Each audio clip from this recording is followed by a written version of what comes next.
Kottax. Yes, Kottax here again with another Godforge video.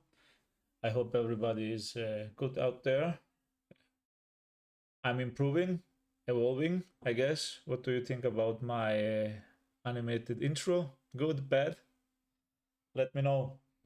Yes, for about hour and a half ago, Fateless dropped a video revealing kits of a few more legendary heroes. And as you can see on my screen, since I have Anu logged in, that's the only hero, legendary hero anyway, that I have pulled so far on this main account of mine. So I thought I might as well break his kit down and see what you guys think. If you agree or disagree, we can only try. So this is Anu. It looks actually pretty cool. Golden, yeah. Gold is always good, I guess. So let's get to it. His leader bonus. Let's start there. 30% defense in dungeon battles. Basically, this indicates that he's going to be mainly PvE. It's not that he cannot be used in PvP, but if you do use him in PvP, you probably want to have someone else in lead instead of Anu.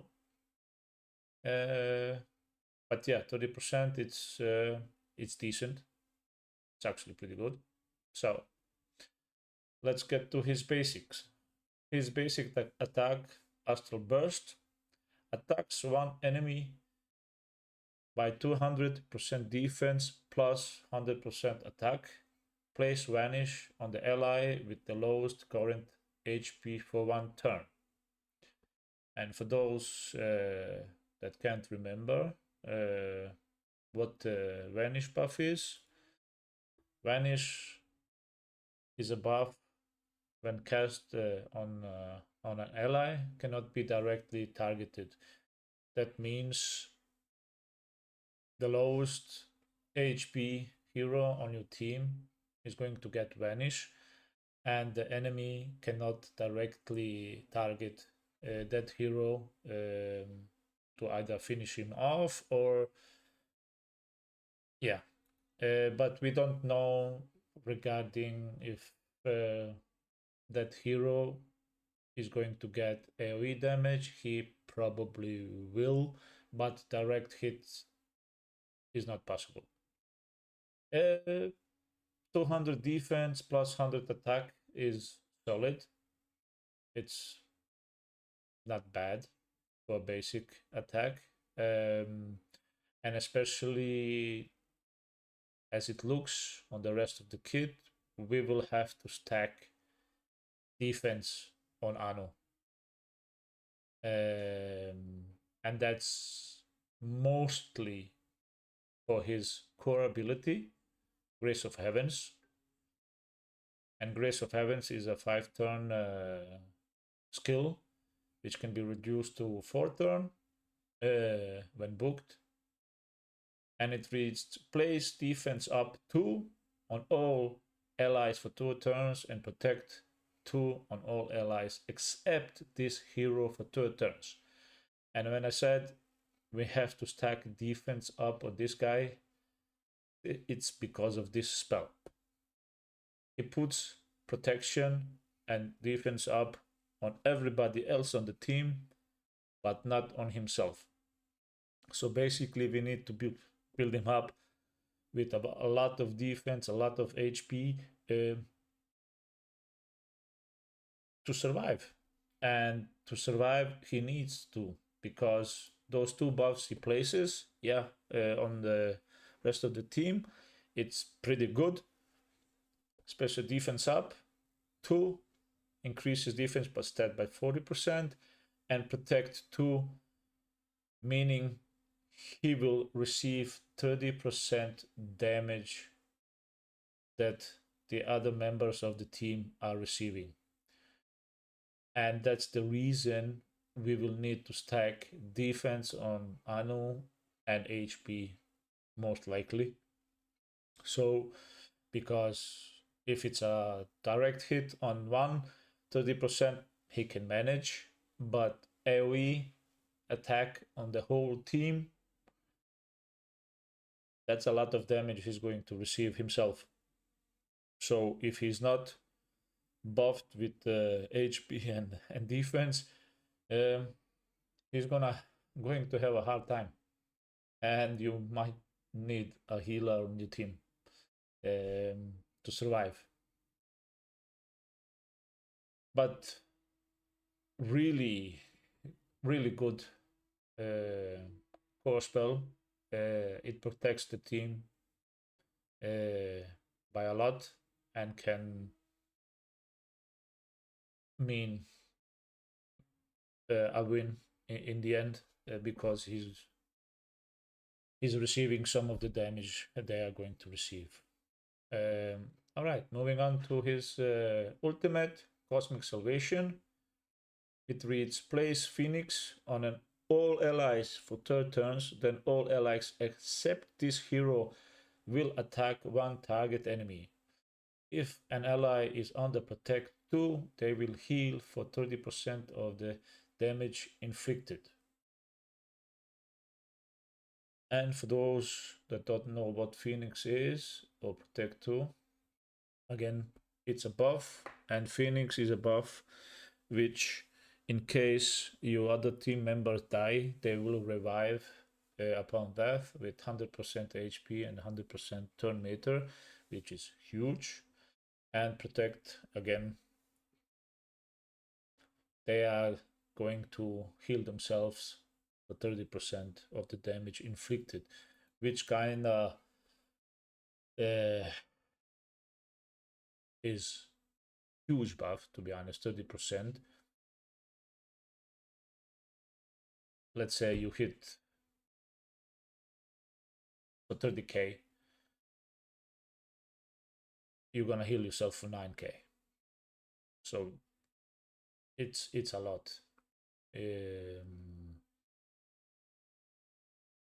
But what's good with this spell is basically that it's kind of a joint attack spell. Everybody else on the team attacks except Anu. So if you have, the only thing remains to be seen when they go on attack, if it's going to be a random target that's picked or a target that we are picking. To be honest, I prefer if it's to pick the target myself, but I'm not sure about that. It's probably going to be a random enemy that they are going to attack. I hope not. I can hope anyway. But in case we can choose ourselves, this will be huge strategically anyway.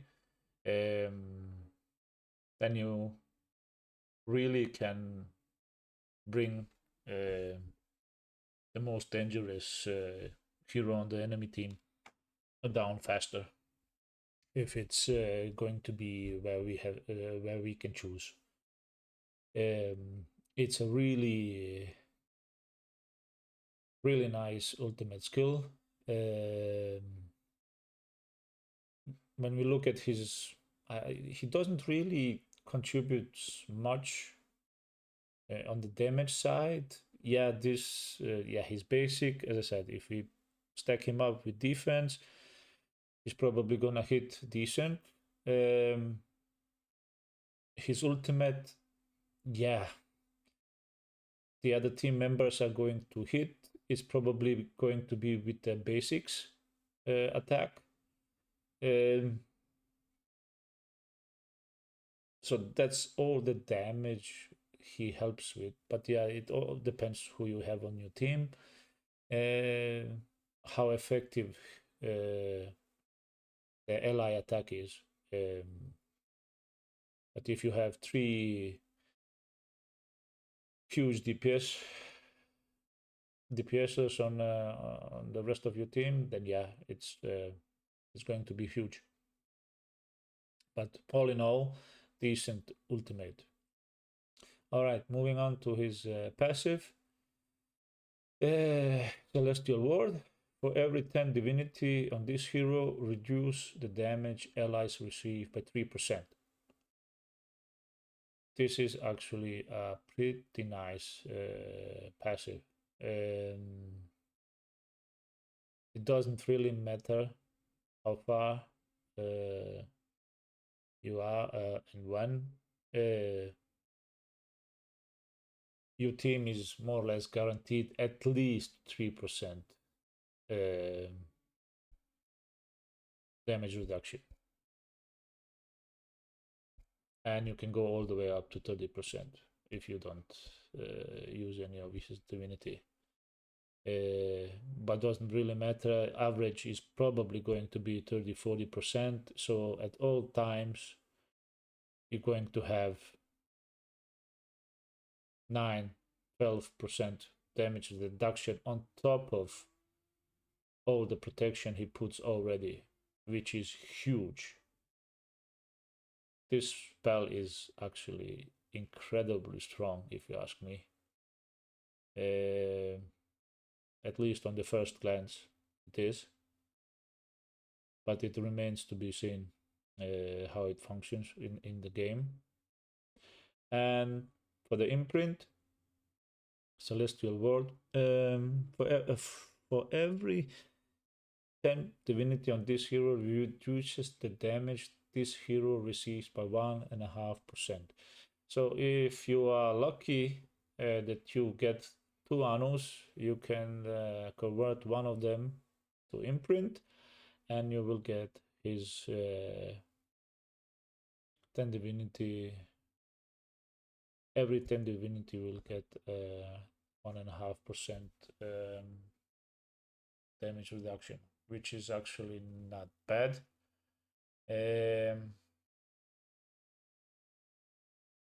Are you going to use it on himself? I don't think so. For me, as the mini game progresses, right now, if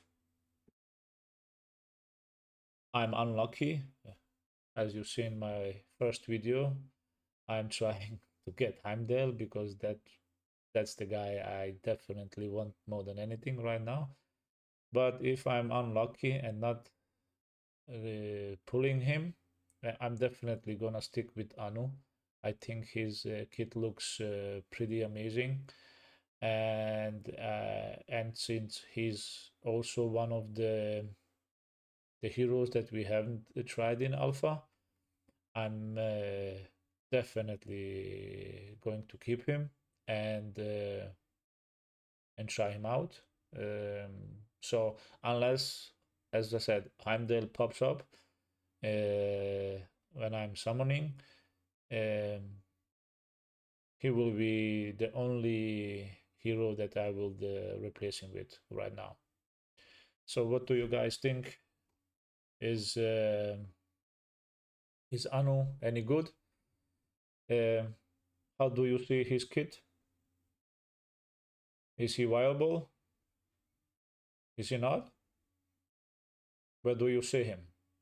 Do you see him on the PvE side or PvP? Let me know in the comments. For now, that's it.